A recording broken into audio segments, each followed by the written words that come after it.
La situation est différente dans le cas de victimes survivantes.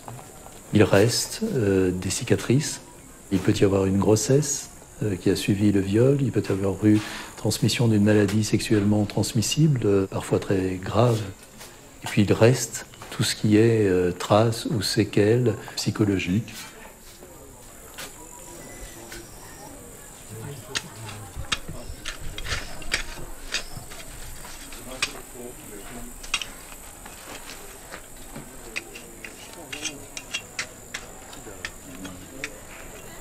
Ce que les magistrats attendent de nous, ce que le procureur attend de nous, ce que la justice attend de nous et ce que les victimes attendent de nous, c'est d'abord de leur apporter notre expertise, des renseignements techniques, des éléments de preuve qui vont corroborer leur déclaration et qui vont permettre pour les cadavres de pouvoir, comme on l'a dit, parler et témoigner une dernière fois.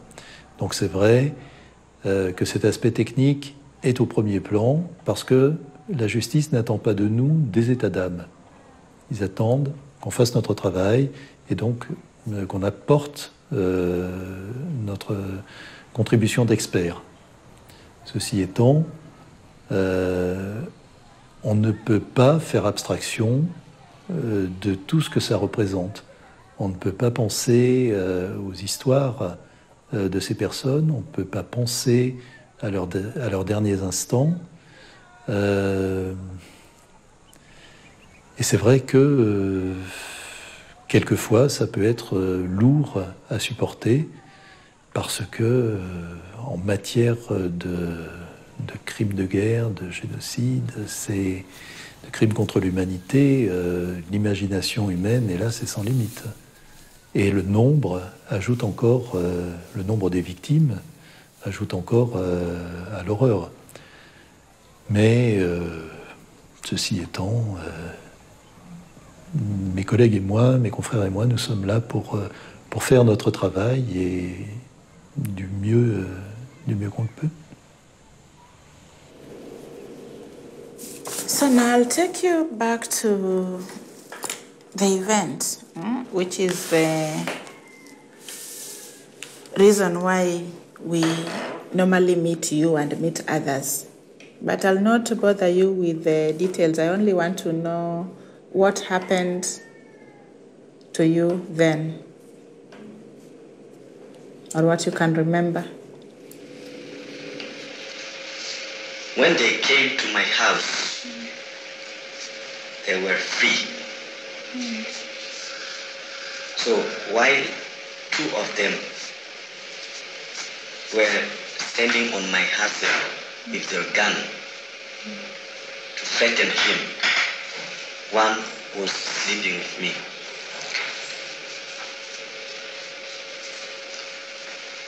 Right after what they did to me, I did not feel well. I had pain in my womb. And when I have my, how do you call that, masturbation? Periods, it's okay, can call it periods, yeah? I always feel dizzy. Pictures about the event, do they still come back when she's just okay, not that in sleeping? Est-ce que hatutakiwa ndio tuna photo tunazo?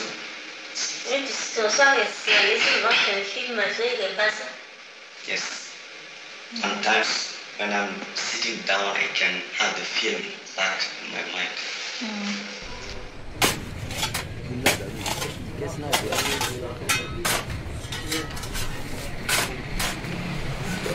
Est-ce que vous pouvez regarder là, il y a du bois. Est-ce que ça ressemble à la caisse que vous aviez construite?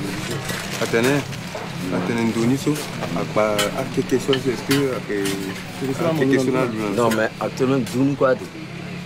Pour l'instant, la fosse n'est pas encore prête. D'accord. Est-ce que je peux vous mesurer?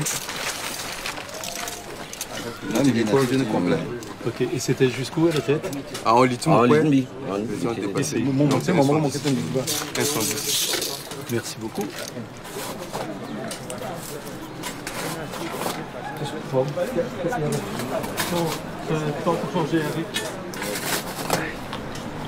But also we move.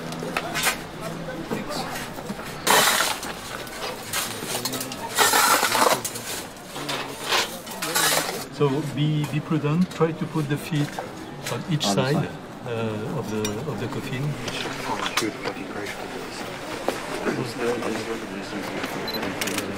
Okay, thanks. Thanks.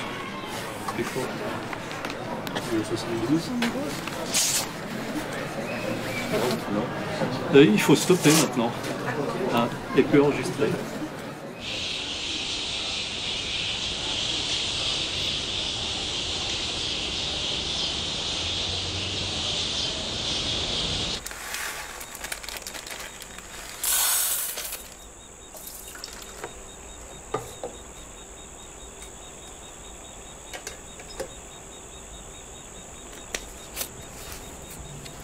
There are times when I have finished an interview and I have sleepless nights. But I've also told you what my coping mechanisms have been. During missions, I laugh a lot. I try to find things to laugh. And one person I always go on mission with, even though she's not physically there, is my elder sister. I think of a lot of stupid and silly things that she's said, and I just crack up laughing. Even if I cannot sleep, I try to, think of other things and also just ask God for peace, so that even though I am awake, I'm not being troubled by the information that I've listened to the previous day, or I am not constantly seeing the face of the victim.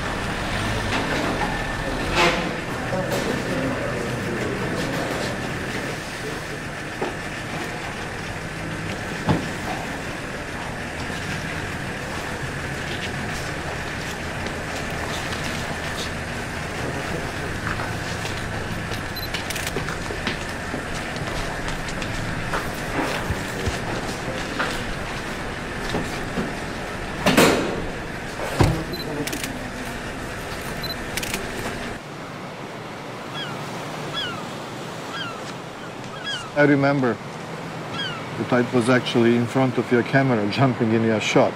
But I had to do my job, sorry. Yeah. On this photo it was extremely important to see that there is nothing changed during the transport from the crime scene to the morgue. So there is a seal with a signature and with a biohazard label. And if the seal is not touched during the transport, it means the body bag is not interrupted and nobody mess with the remains. Once when you finish your job, you go back to your hotel or you think about that, you think a lot. And yeah, it is changing. I think it's changing our lives a lot. We start thinking, at least I start thinking more in a sense that everything is relative. You don't know exactly what next day is bringing. So as I had the same experience in war in Bosnia, I learned not to plan too much in advance. Enjoy a moment, be happy with the things that you have, appreciate what you have, appreciate your family, a love that is around you. Don't push too much because you don't know what's going to happen tomorrow. I was in the United States. I had the presentation about war crimes. And my wife told me, if you come back with a black, gray, or blue t-shirt, I'm going to divorce you. So I go for a really good one. It's violent. So, yeah, just to make my wife happy.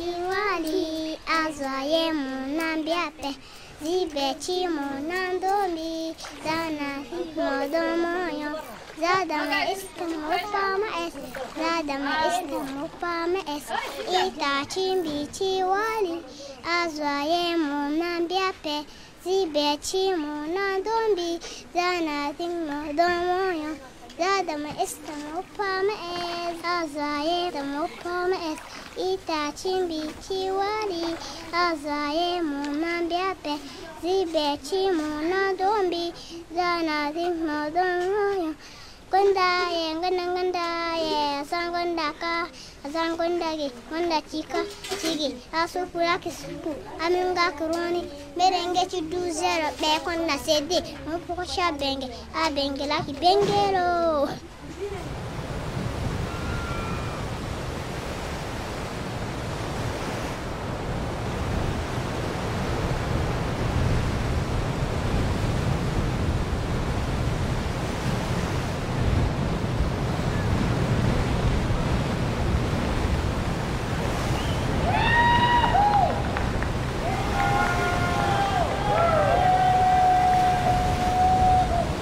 It is accepted that Jean-Pierre Bemba Gombo, the former vice president of the Democratic Republic of Congo, previously was the head of the MLC, and that the MLC was called and went to the defense of a democratically elected government in the neighboring state.